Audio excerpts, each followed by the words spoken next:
Welcome back. 8:34 right now.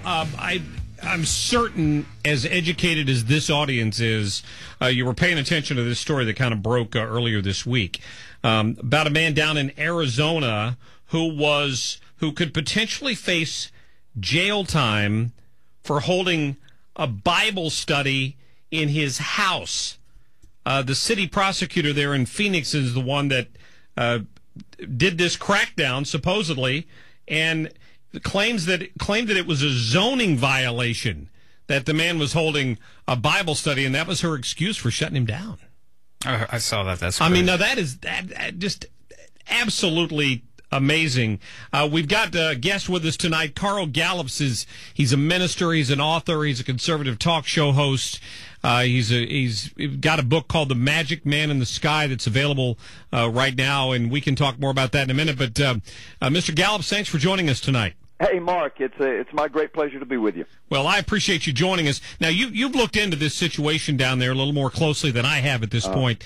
What in the world is going on? I mean, this is a judge is going to decide sometime in the next week if this man faces jail time? Yeah. Oh, yeah. It's bizarre, I'm telling you. Yes, I have looked into it deeply. As a matter of fact, I have an anecdotal story a little bit later on. I've actually lived a little bit of what this guy is living and fought the state of Florida and won. So I can speak with quite a bit of authority on this situation. Wow. You know, I've done several interviews on this topic across the nation since this story has broken.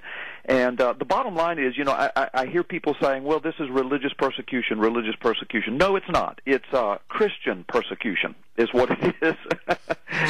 In other words, to my knowledge, from everything that I've been able to investigate, there has been no charges similar to this with any other religious group anywhere in the city. That you know, can't you imagine that somewhere there are Muslims studying the Quran in their homes? I suspect, and I mean, just for example, because I was a reporter for 25 years, a television reporter.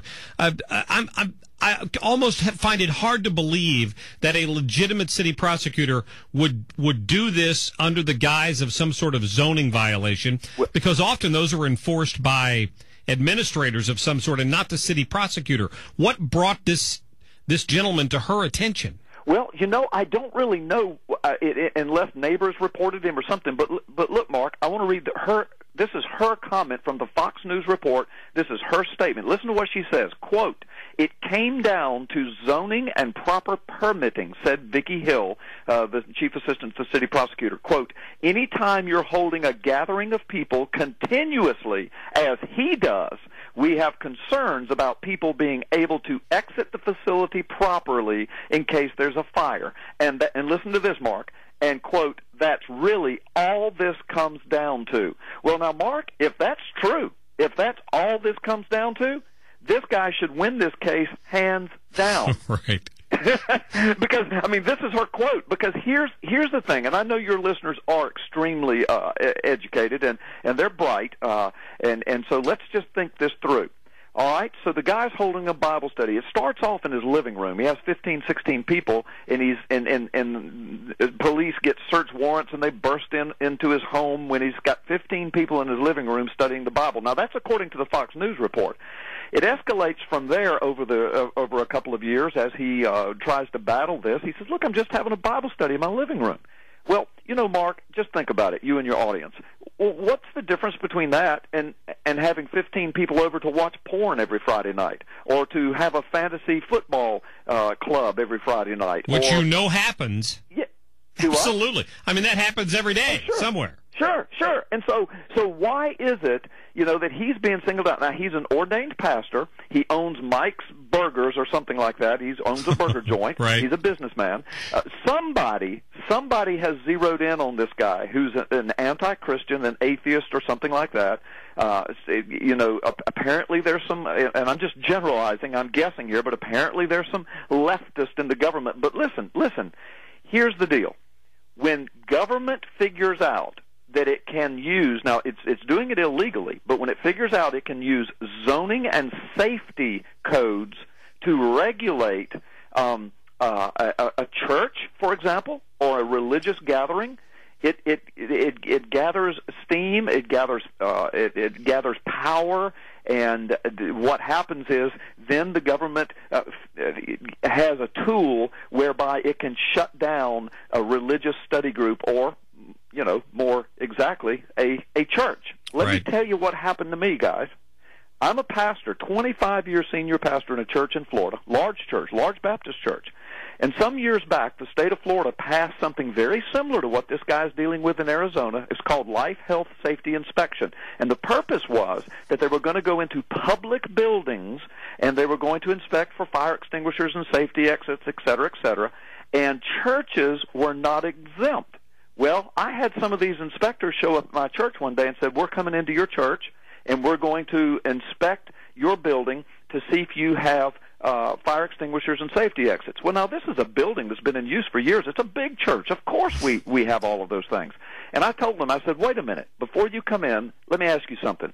What happens if I don't let you in the door? Well, you have to. I said, no, I don't. We're not a public building. We are a private building. Now, it's open to the public, but we're not selling anything here. This is not a business. This is a church. We're protected by the First Amendment. We can meet in a tent if we want to, Mark. I mean, people meet in tents. Did they inspect the local mosque? No, well, of course not. Of course not. But look, here's what happened to me. So I said, what happens if I don't let you in? He said, well, we'll write you a ticket. I said, what happens if I don't pay the ticket? We'll put you in jail. I said, what happens if I won't go to jail? He said, we'll shut the church down. I said, bingo. That's what I'm telling you. Anytime the government can regulate a church in any fashion, Mark, it can then stomp all over its First Amendment rights. So anyway, but long story short, I took them to an appeals court, and we won hands down. And nowhere in the state of Florida can the government now inspect and force a church to have a certain number of fire extinguishers or safety exits, because it is a private facility. Now back to this guy in Maricopa. He's meeting in his home. He's having a Bible study in his home. In his house. In his house. That's frightening. Yeah, and then what happens after they tell him he can't meet in his living room? Watch this, guys. Now, this is according to the Fox News article. He goes down and applies for a permit to build a, quote, game room type outbuilding from his house. Now, they've got 40 folding chairs in it. That's all it'll hold. So it's about the size of a normal bedroom, if you will, that he builds an outbuilding. He gets the permits. He gets it approved. He lives on 4.6 acres of land. Those same Bible study people, now they're not meeting in the living room. He has spent all of his money, got the proper permitting. Now they're going to meet in this little outbuilding on 4.6 acres. They're parking on his property. There's no noise ordinance violations, nothing they're violating. And they come and get him again, and they cite him again. And this is what they've arrested him for. Now they're saying, well, now you're running a church. He said, why do you say that? Well, because you've got a separate building. He said, but what's the difference in me having this and a bunch of guys down the street building a little outbuilding on their property and having a theater and showing movies every Monday night and having 20, 30 people over, having parties? Yeah, but you can't have Bible studies. He said, oh, really? Why is that? Well, because that violates codes. What codes? Safety codes. If you're going to have a church, you've got to have safety codes. Whatever code they can dream up next, it sounds like, doesn't it? Of course. So as I said, as I started the show by saying, this is not religious persecution. This is distinctly Christian persecution.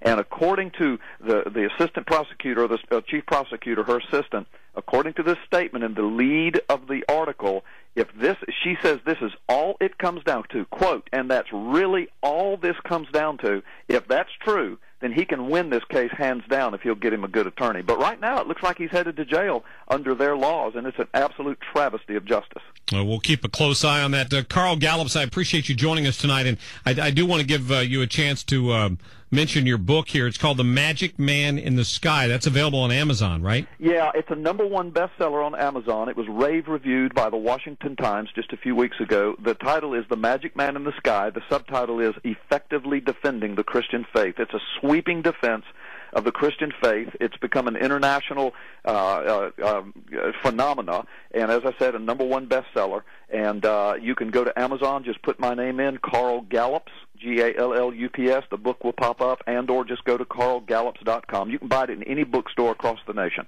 All right. Pastor Carl, thanks for your time. Thank you so much, Mark. All right. God bless you. You have a good night. Thank you very much. Yeah, I mean, this was all over social media earlier this week. There are a lot of people out The there. Washington Times calls it a must-read book, a muscular defense of the Christian faith, an arsenal of powerful rebuttals against Christian bashers.